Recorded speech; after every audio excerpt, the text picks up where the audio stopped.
আল্লাহ নেবেন আল্লাহ রাসূল বলেন জুরুল কুবুরা ইন্নাহা তুযাক্কিরু ওয়া মাউতা।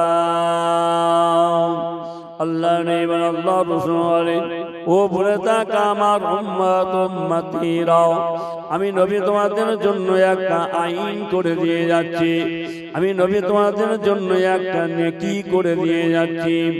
জুরুল কুবুরা ফাইন্নাহা তুযাক্কিরু ওয়া মাউতা। ও বলে থাকা আমার উম্মত উম্মতিরা, তোমরা নীরব নগরে গিয়ে একবার করে মুনাজাত করে নিও, একবার করে জিয়ারত করে নিও। জোরে বলুন সুবহানাল্লাহ। নীরব নগর কবরস্থান, ঝগড়া নেই, ফ্যাসাদ নেই, মারামারি নেই, কাটাকাটি নেই, হানাহানি নেই, বছরকে বছর সালকে সাল ধরে তিনারা পড়ে আছেন কবরস্থান। সব লাইন লাইন দিয়ে কাতার কাতার দিয়ে পড়ে আছে। আজকে আমরা সকলে তিনাদের দরবারে দুটো হাত তুলে মোনাজাত করে দোয়া চাইব, তার সঙ্গে তিনাদের কবরের ধারে গিয়ে আমাদেরকে দুটো হাত তুলে মোনাজাত করে দোয়া চাইতে হবে। যদি না চান আল্লাহ দরবারে আমাদের সকলকে দায়ী হতে হবে। কথা বুঝলেন? আল্লাহ নেবেন আল্লাহ রাসূল বলেন ফারতাকিবিয়ানে সাইয়ুম মিনাল জুহবি আবনুহুমা فقال نعم أربعة كفاين الدعاء لهما والاستغفار لهما إرفاس أحدهما والقراء سبيدهما। আল্লাহ নেবেন আল্লাহ রাসূল বলেন ও ছেলে ও মেয়ে, তুমি জেনে রেখে দিও তোমার মা দুনিয়া থেকে চলে যাওয়ার পরেতে, তোমার বাপ দুনিয়া থেকে চলে যাওয়ার পরেতে তুমি মনে করো না মা চলে গেছে, ঝামেলা চলে গেছে, বাপ চলে গেছে, আপদ মিটে গেছে, এই কথাটা তুমি মনে করো না। মা বাপ দুনিয়া থেকে বিদায় নিয়ে চলে যাওয়ার পরেতে তোমার উপরে চারটি দায়িত্ব রয়েছে।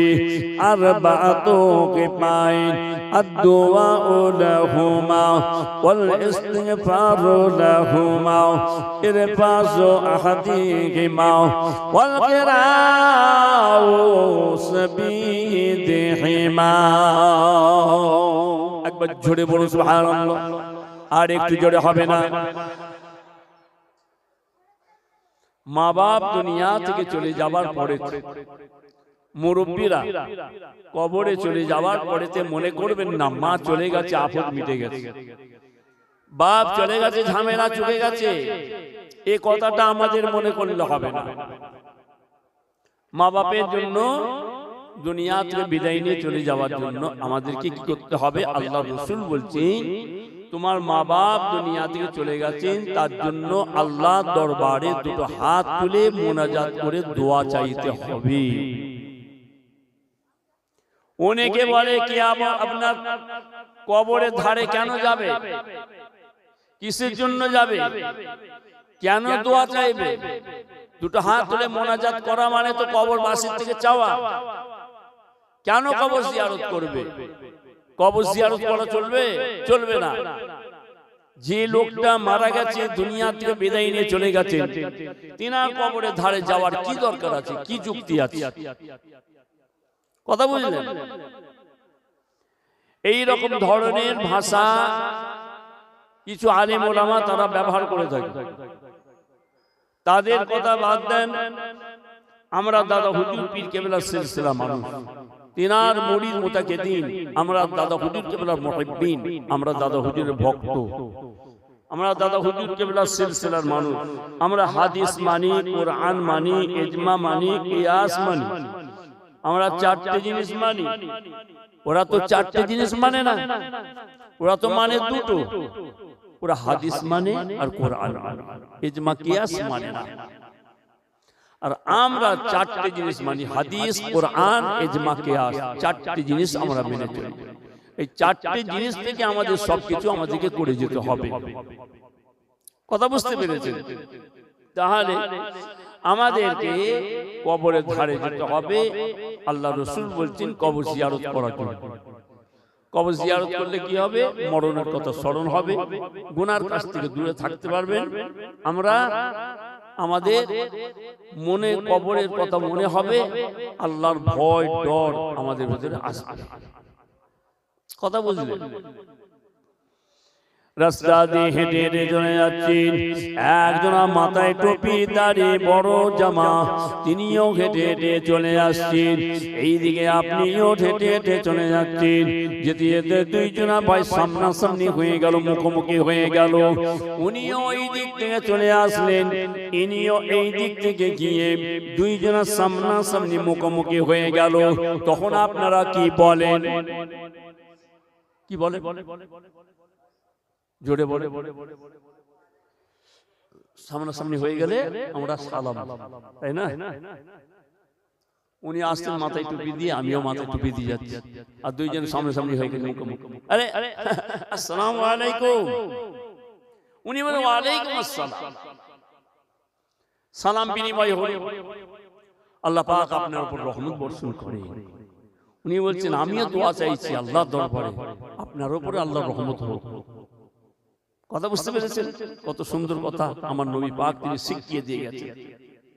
হ্যাঁ, সালাম বিনিময় করতে হবে। কুল্লু মুমিনিন ইখওয়াতুন, সমস্ত মুমিন মুসলমান ভাই ভাই। কথা বুঝতে পেরেছেন? আমরা এমন ভাই, এখন আমরা কি করছি? ভাইকে ভাই বলে মনে করি না।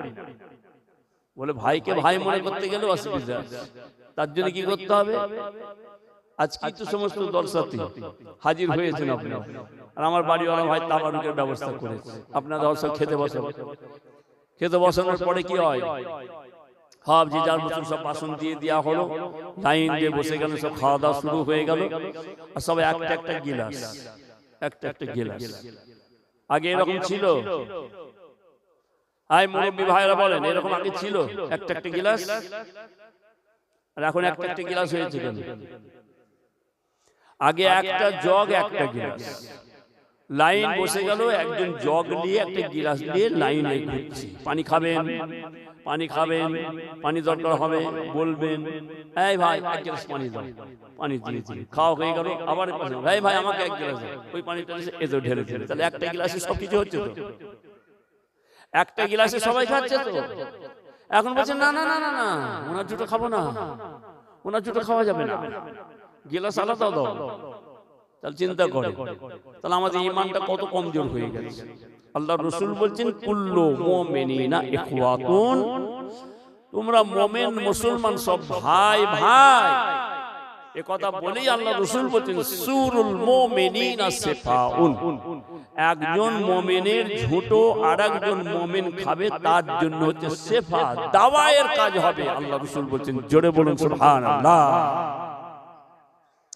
তাহলে কি রকম ভাবে সম্পর্ক আমাদের সঙ্গে নবী পাক জুড়ে দিয়ে গেছেন। একটা সাধারণ কথা আমি আপনাদেরকে বলি, একটু বোঝেন ভালো। রাস্তা দিয়ে চলে যাচ্ছেন আপনি, এখান থেকে ফুরফুরা শরীফ যাবেন, এখান থেকে নেমে গেলেন আপনার কোথায়? জাগুলি। জাগুলি থেকে যে নামিয়ে দিল আপনার কাঁপার মোড়, ওখানে নেমে দাঁড়িয়ে আছেন সব হিন্দু দাঁড়িয়ে আছে, একটাও টুপিওয়ালা, আপনি একাই টুপিওয়ালা ওখানে দাঁড়িয়ে আছেন। চিন্তা করছেন তাই তো, এখানে তো নেমে পড়লাম, এখান থেকে ফুরফুরা শরীফ যাব, কিভাবে যাব, কাকে জিজ্ঞাসা করব, সব তো অচেনা অজানা, কি করি, নানা রকম চিন্তা হচ্ছে। হট করে দেখা গেল একজন মাথায় টুপি দিয়ে আরেকজন এসে গেল, পাশে এসে দাঁড়িয়ে গেল। আরে আসসালামু আলাইকুম। উনিও ওকে চেনে না, ইনিও এনাকে চেনে না, কেউ কাউকে চেনে না। তখন কি বলে? আসসালামু আলাইকুম। উনি বলেন ওয়ালাইকুম আসসালাম। ইয়াকুল্লাহ। ভাই হ্যাঁ কেমন আছেন? হ্যাঁ ভাই ভালো আছি। আপনি কোথায় যাবেন? ভাই আমি ফুরফুরা শরীফ যাব।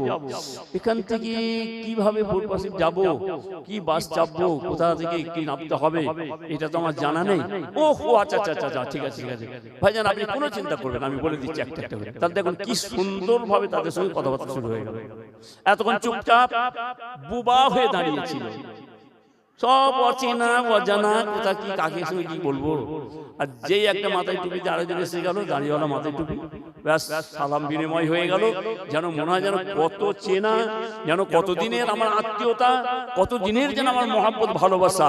এই রকম ভাবে আমার রাসূল পাক তিনি আমাদের এই আপনার ইসলামের মধ্যে চালু করে দিয়ে গেছেন। তোমরা মুমিন ভাই যখন সামনাসামনি হয়ে যাবে তোমরা সালাম দাও। সালাম দেওয়া মানে সালাম দেওয়াটা কি?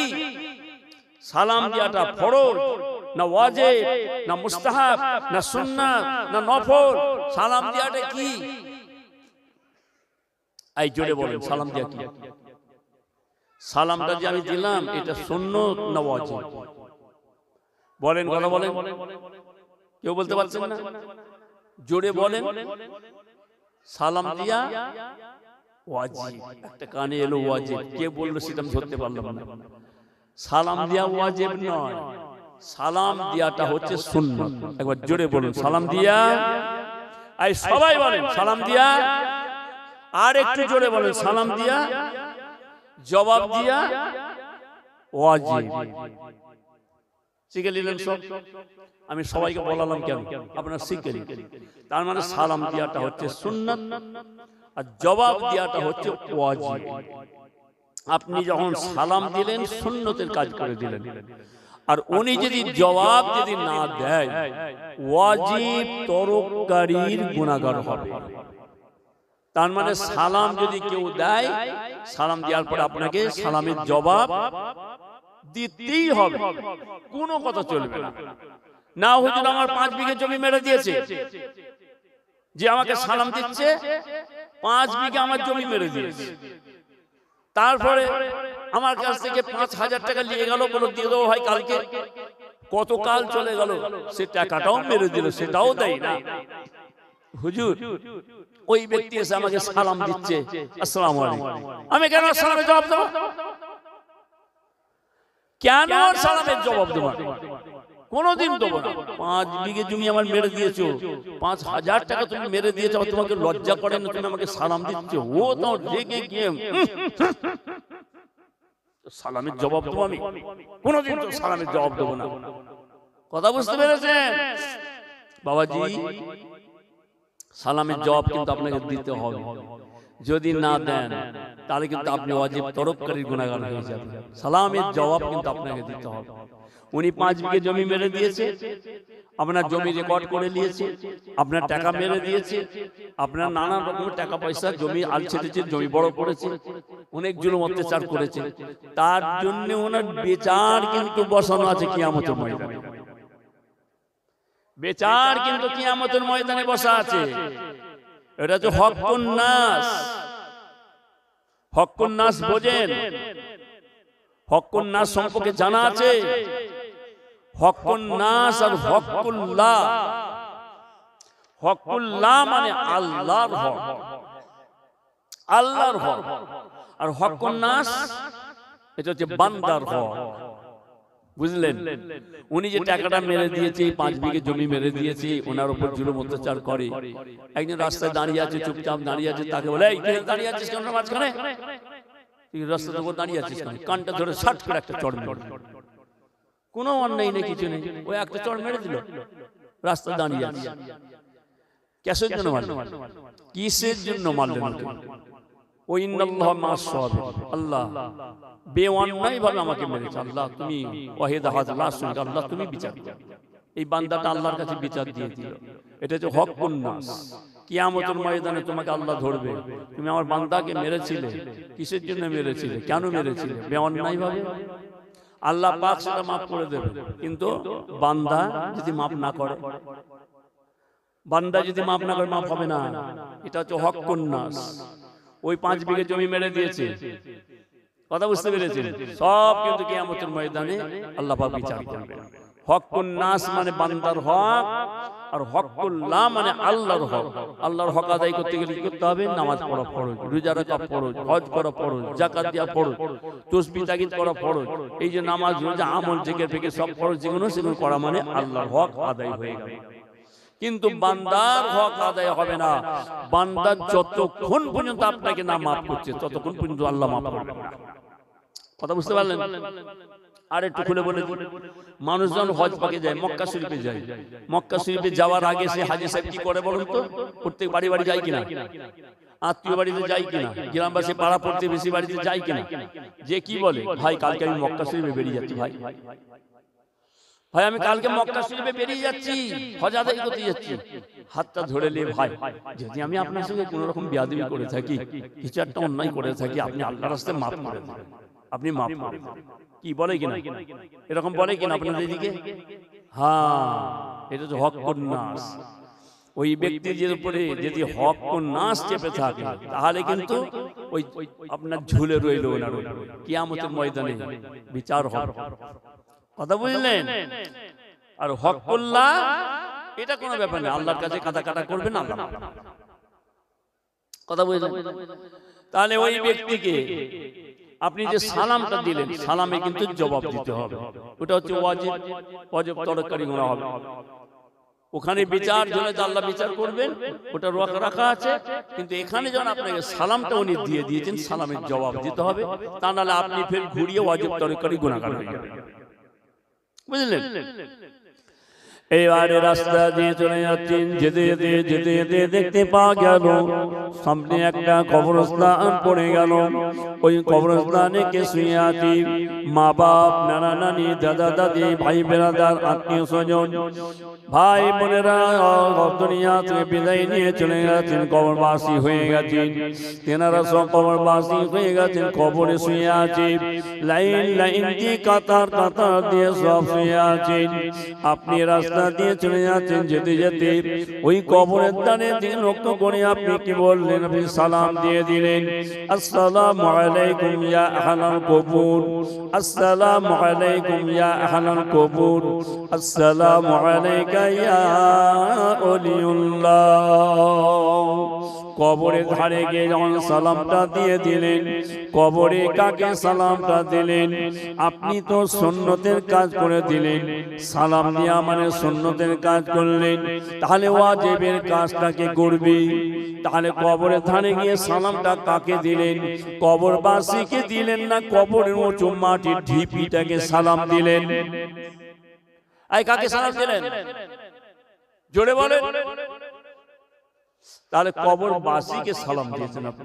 আসসালামু আলাইকুম ইয়া আহলাল কবুর, আহলে কবরবাসীকে আমরা সালামটা দিয়েছি, কবরের উঁচু মাটির ঢিপিটাকে না। তাহলে কবরবাসীকে সালাম দিয়েছেন।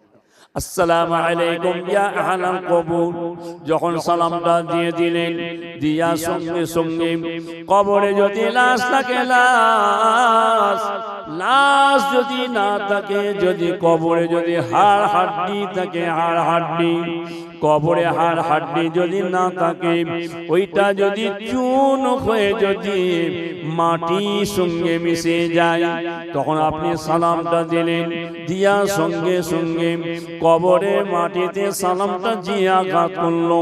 ওই কবরে মাটিতে আঘাত করে দিয়ে আপনার সালামের আওয়াজটা চলে গেল মাকামে ইল্লিন। মাকামে ইল্লিন কোথায় আছে? আসমানের উপরে মাকামে ইল্লিন বলে একটা জায়গা আছে।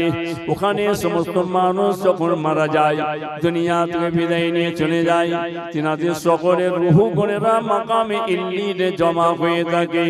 এই মাকামে ইল্লিনে আপনার মা বাপ, নানা নানি, দাদা দাদি, খালা খালু, ফুপা ফুপু, আত্মীয় স্বজন, গ্রামবাসী বাবাজিরা, পাড়া প্রতিবেশী বাবাজিরা যারা মারা গেছেন, সব রূহ গণেরা সব ওখানে গিয়ে জমা হয়ে আছে।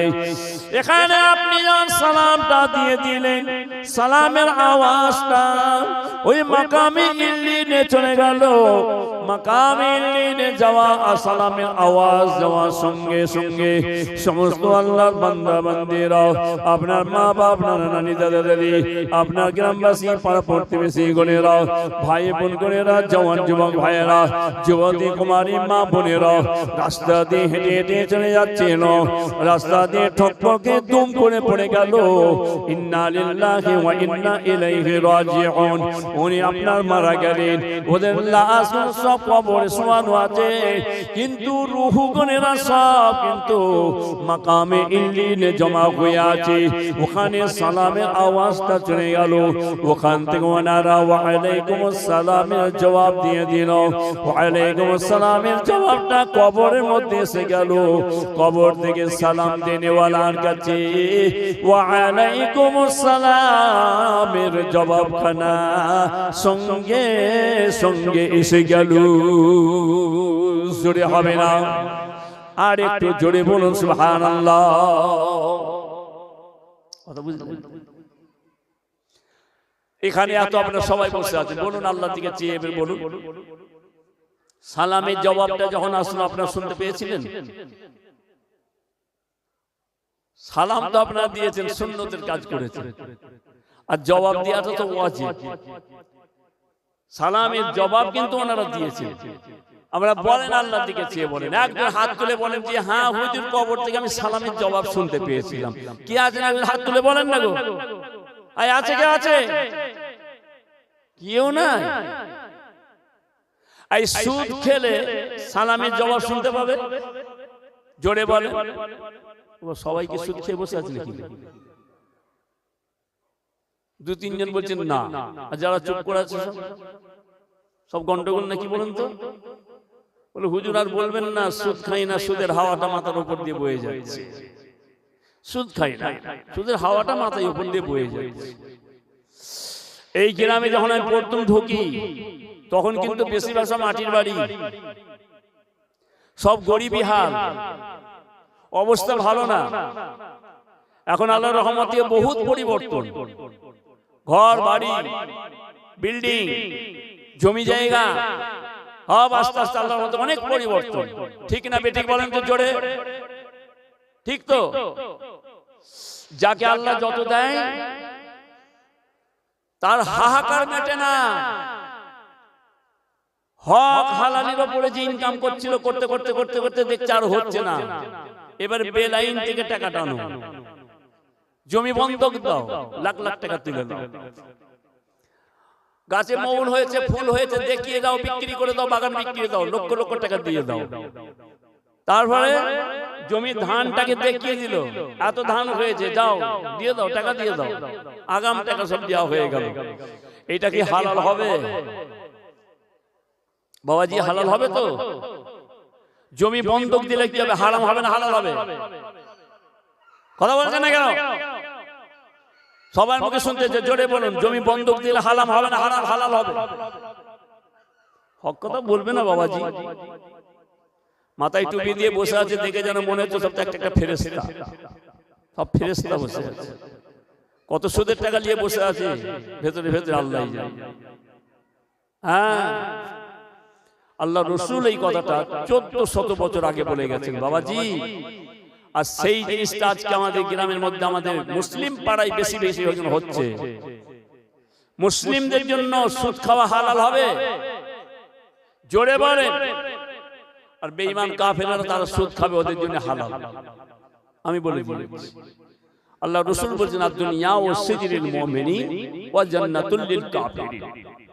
মুমিনদের জন্য হচ্ছে দুনিয়া হচ্ছে জেলখানা, আর বেঈমান কাফের মুশরিক ইহুদি নাসারা খ্রিস্টান জৈন বৌদ্ধ যারা, এরা যারা মরলে জাহান্নামে যাবে, এদের তো কোনো আখিরাত বলে কিছু নাই। ওদের জন্য দুনিয়াতে সব হালাল জায়েজ, ওরা যা কিছু করবে সবটাই ওদের জন্য হালাল। আর আপনি নাম লিখে বসে আছেন আব্দুল করিম। আব্দুল করিম নামটা কেন রেখেছেন? আব্দুল জব্বার নামটা কেন রেখেছেন? আপনি মুমিন বলে তো? আপনি ঈমানদার বলে তো? আপনি মুসলমানের ঘরে পয়দা তো? ইসলামিক আইন কানুন মেনে চলেন তো? তার জন্যই তো মুসলমান ইসলামিক নাম আব্দুল করিম, আব্দুল জব্বার, আব্দুর রহমান। তাহলে কি হবে? তাহলে কি হবে? বলে হুজুর ও কথাটা বলবেন না, গ্রামে একটা নতুন জিনিস চালু হয়েছে, সেটা হচ্ছে বন্ধন ব্যাংক। কথা বললেন, সেটা আবার কেমন? জীবনেই শুনি না। বলে হুজুর বাইরে থেকে আসছে, একদম অজানা না জানা বেগানা পুরুষ, তাদের সঙ্গে আমাদের কোনো চেনা পরিচয় নেই। তারা আসলো, আসার পরে তাদেরকে জামাইয়ের খাতিরে তাদেরকে বসার জায়গা দেওয়া হচ্ছে, তাদের জন্য চায়ের ব্যবস্থা, তাদের জন্য বিস্কুটের ব্যবস্থা, চা পানা পানির ব্যবস্থা সব। আবার তাদের বাড়িতে সব এসে হাজির হবে দল। আপনি কত নেবেন? আপনি কত নেবেন? আমার এত। আপনি কত নেবেন? আমার এত। আবার সেটা নিতে গেলে এমনি না, স্ত্রীকে জামিন রাখতে হবে, ঠিক না বেঠিক? একটু জোরে বলেন, তাহলে স্ত্রী না হলে দেবে না, যে স্ত্রী না হলে আপনাকে দেবে না টাকাটা। তাহলে চিন্তা করেন, ভাই রে মুসলমান, আহা আমরা কোথায় চলে গেলাম, কোন জায়গায় আমরা নেমে গেলাম, কত নিচে পথেই নেমে গেলাম। আজকে যে স্ত্রীর সঙ্গে দেখা দিয়া নাজায়েজ হারাম। আর দাইয়ুস লা ইয়াদখুলুল জান্নাহ, দাইয়ুস কোনদিন জান্নাতে যেতে পারবে না। দাইয়ুস কাকে বলে? যে পরপুরুষকে দেখা দেয়, কথাবার্তা বলে, কথা বুঝতে পেরেছেন, তার সঙ্গে বেপর্দা বেহায়া বেনামে আপনার ব্যবস্থায় চলাফেরা করে, তারা হলো দাইয়ুস। আল্লাহ রাসূল বলেছেন, আল দাইয়ুস লা ইয়াদখুলুল জান্নাহ, দাইয়ুস জান্নাতে যেতে পারবে না। আজকে সেই বেগানা পুরুষ তারা এসে বসে আছে, তাদের কাছে বিবিকে জামিন রেখে হাজার হাজার টাকা নিয়ে আজকে গ্রামে আমাদের মুসলমান ভাইয়েরা কিভাবে কি কাজ চালাচ্ছে চিন্তা করে। তাহলে কি হবে? অথচ সেই লোক আবার নামাজ পড়তে যায়, মসজিদে যায়, তারা আবার জেগে আজকাল করে মসজিদে বসে। আরে সুদ খেলে যতই আপনি নামাজ পড়েন, গীবত গিল্লা চগলখড়ি করলে যতই আপনি নামাজ পড়েন, আপনার নামাজটা তো আল্লাহর দরবারে কবুল হবে না। ইজা সালাহাত সালাহা জাসাদু কুল্লুহু ওয়া ইজা ফাসাদাত ফাসাদাল জাসাদু কুল্লুহু আলা ওয়া হিয়াল কলব। আল্লাহ রাসূল কি বলেন শুনুন। আল্লাহ নবী বলেন, আল্লাহ রাসূল বলেন, আল্লাহর হাবিব বলেন, মানুষের শরীরের ভেতরে একটা গোশতের টুকরা আছে, একটা গোশতের টুকরা আছে। ওই গোশতের টুকরাটা যদি ভালো হয়ে যায়, পা থেকে মাথা পর্যন্ত সমস্ত আপনার শরীরটা খারাপ ভালো হয়ে যাবে। ওই গোশতের টুকরাটা যদি খারাপ হয়ে যায়, পা থেকে মাথা পর্যন্ত আপনার সমস্ত শরীরটা খারাপ হয়ে যাবে। আল্লাহ নবী বলেন, আল্লাহ বলেন, ওরে আমার সাহাবারা, ওরে আমার উম্মত উম্মতিরা, জেনে রেখে নিও, আপনার নামাজ, কালাম, আমল, জিকির, ফিকির, মুরাকাবা, মুশাহিদা, তাসবিহ, তাকিদ, দান, খায়রাত, তার সঙ্গে ঘর সংসার, বিবি, ছেলে পুলে, বাচ্চা কাচ্চা, আল আওলাদ, যা কিছু আপনি করতে লেগেছেন সবটাই আপনার খারাপ হয়ে গেল।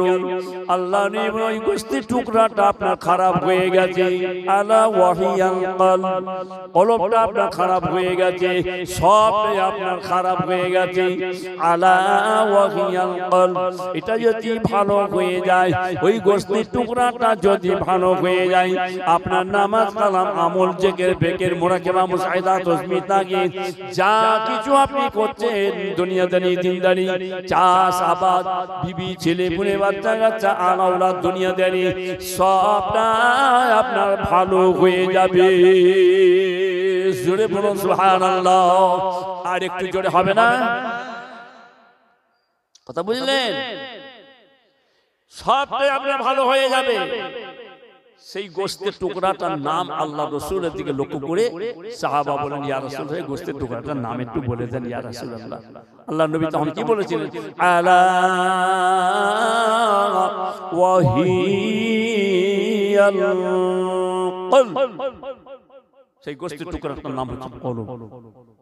ওই গোশতের টুকরাটা আমাদের শরীরের মধ্যে কোন জায়গায় আছে আমরা কি করে জানবো? আল্লাহ রাসূল তো বলে দিয়েছেন, আমাদেরকে জানিয়ে গেল। পিরানে তরিকত গনেরা, বুজুর্গানে জিনেরা, বড় বড় আল্লাহর ওলি গাউস কুতুব গনেরা, খাজা বাবা মুঈনুদ্দিন চিশতি রাহমাতুল্লাহ আলাইহি, বাবা বড় পীর সাহেব রাহমাতুল্লাহ আলাইহি, বাহাউদ্দিন নকশবন্দি রাহমাতুল্লাহ আলাইহি, মুজাদ্দিদ আল-বিসানি রাহমাতুল্লাহ আলাইহি, ইনারা জানিয়ে দিয়ে গেছেন চার তরিকার ইমাম আপনার আমার পীর মুজাদ্দিদ জামান দাদা হুজুর পীর কেবলা, পাঁচ হুজুর কেবলা তেনারা জানিয়ে দিয়ে গেছেন, বাবা আমাদের শরীর মধ্যে কলবটা কোন জায়গায় আছে জানো? বাম দিকে দুধের 2 আঙ্গুল নিচে, এই 2 আঙ্গুল নিচে যে কলবের স্থান, ওইখানে কলবটা আছে। ওই কলবটাকে ভালো করতে হবে। অন্যায় করেছে, গুনাহ করে ফেলেছে, বিরাট গুনাহ করেছে, পাহাড় হয়ে গেছে, দরিয়া হয়ে গেছে, সাগর হয়ে গেছে,